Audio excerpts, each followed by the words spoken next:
In the world of marketing, there's one thing you've always got to remember, and it's to be consistent. If you're not consistent with your ads or your different ways that you're marketing, you're probably not going to get a return. So, here we go, in no particular order.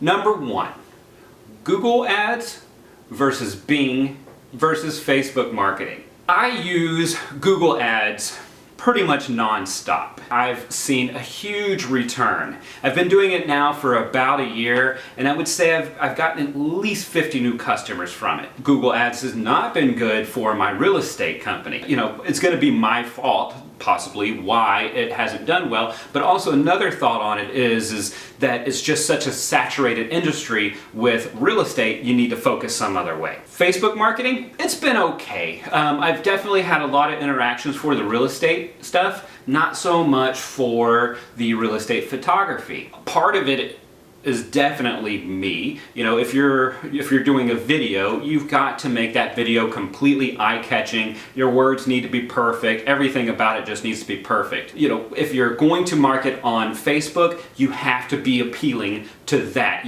I think humor oftentimes is what grabs someone's attention. Bing ads.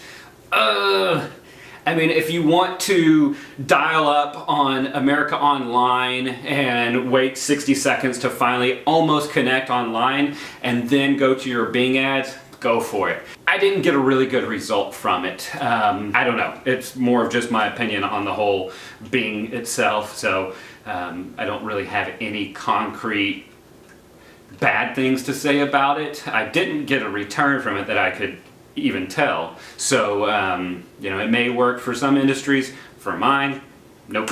Number 2, Yelp reviews and ads. I love Yelp reviews. I think Yelp is a pretty good platform. I've never personally used it for advertising, but I've definitely gone to Yelp to check out the ratings of other people. And I know that you can run ads on Yelp.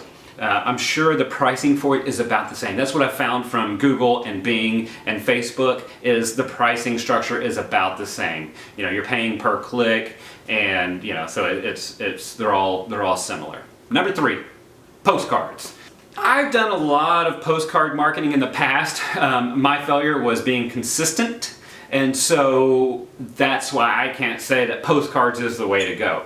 However, where I can say that it's not the way to go is it's junk mail. You know, if you have a little 4x7 or 5x8 postcard, most likely people aren't going to look at it. The only postcards that I'll kind of hone in on are oil change places, you know.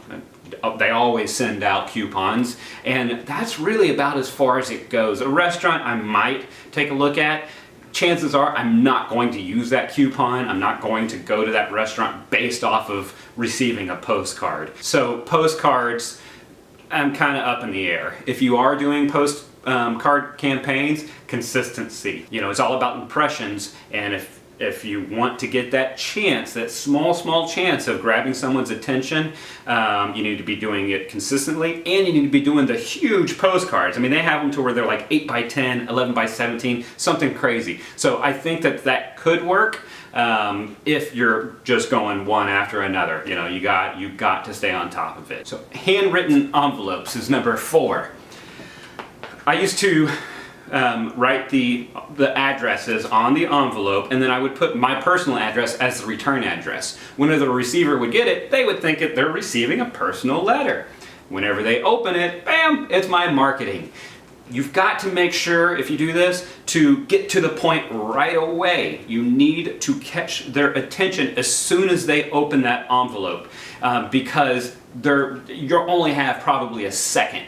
You know, handwritten envelopes, super cheap. Good way to go, depending on your industry. Definitely for real estate, for sure. I've had lots of success with that. Number 5, email blast. The way that Gmail is set up now, a lot of things are automatically going into the spam folder. Great move by Gmail to make their platform more user-friendly. Not so good for the marketers. So I can't say that email blasts are the way to go anymore. I've done email blasts before for Pro House Photos, my real estate photography company, and I've had lots of success. That was before they had their automatic spam folder. So if you're sending something out, just type something up, short little paragraph. Try not to use the keywords that the Google algorithm will just automatically pop up, like free or buy now. Just a quick, to the point introduction about your company, and you may get attention that way. Number 6, YouTube videos. I can't say that I've ever been inspired by just a straight YouTube video to purchase a product or use a service. However, I have gone to it for reviews. So doing reviews on your products, on your service that you have, that could be a good platform for you. YouTube videos, they're free, they take a little bit of time, and you should definitely be doing it. Number 7, cold calling. I love the results from cold calling.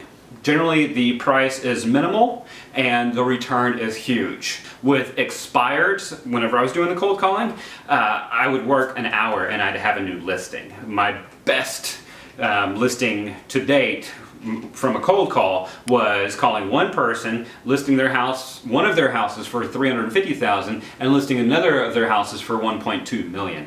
So that totally compensated for the $60 a month I was paying for that. So cold calling, depending on your industry, super cheap, huge results. Number 8, events and trade shows. I've had some luck with this. One of my previous companies, Houston Urban Farm Co., I would do a trade show. It cost about $500 and I'd get 2 to 4 new customers from it. And of course, if they referred me out, then obviously it just gets better and better. So I'm not against events and trade shows if you have a service to sell. I just wouldn't expect a huge return. Now, if you have an item to sell, if you have merchandise, well then events and trade shows are generally good. People are going to trade shows to spend money. So as long as you have a good presentation and you're out there and you're like, hey, try this, blah, blah, blah, then you have a pretty good chance of getting a return. So events and trade shows, I'd say it's probably a pretty good source of marketing depending on your industry. Number 9, retail or road front space. So this one, I don't think that you'll have a huge return if you're doing it just for, having your sign out there and catching people's eye. Your money would much better be spent online marketing. So, if you say you're a real estate agent and you think that putting your sign out there is going to grab someone's attention, I don't think it will. Personal opinion, of course, all this is my own personal opinion, but I don't think that you're going to get the results that you want. So, if you have a product to sell and multiple products, then yeah, a retail store is of course where you go. Although there's a lot of people being successful by just having an online presence. So if you have an online presence with a lot of online marketing, that's where you're going to get your results. So retail space, only if you need it. Number 10, billboards. Not a big fan of billboards. I don't really think they work. I've seen them work, well, at least it's my opinion that they've worked for communities, for neighborhoods. They put the price out there starting at the 300s, and so that might grab someone's attention and that might have them stick. Other than that, I don't think it's really, I don't think you get a good return for it. If you haven't been able to tell, I'm all about online marketing, so I don't think that billboards are necessarily going to get you the ROI that you're after. Number 11, magazines or newsletters. This goes back to the consistency, real heavy on that. If you're consistent in your ad space within a magazine or a newsletter, it may work for you. I used newsletters for a bit for Organically Made, my cleaning company, and I got a couple customers off of it. Again, my failure was I wasn't consistent. So I don't think that magazines or newsletters has a more powerful impact than online marketing, but I think it can work. Number 12, shopping carts at a grocery store.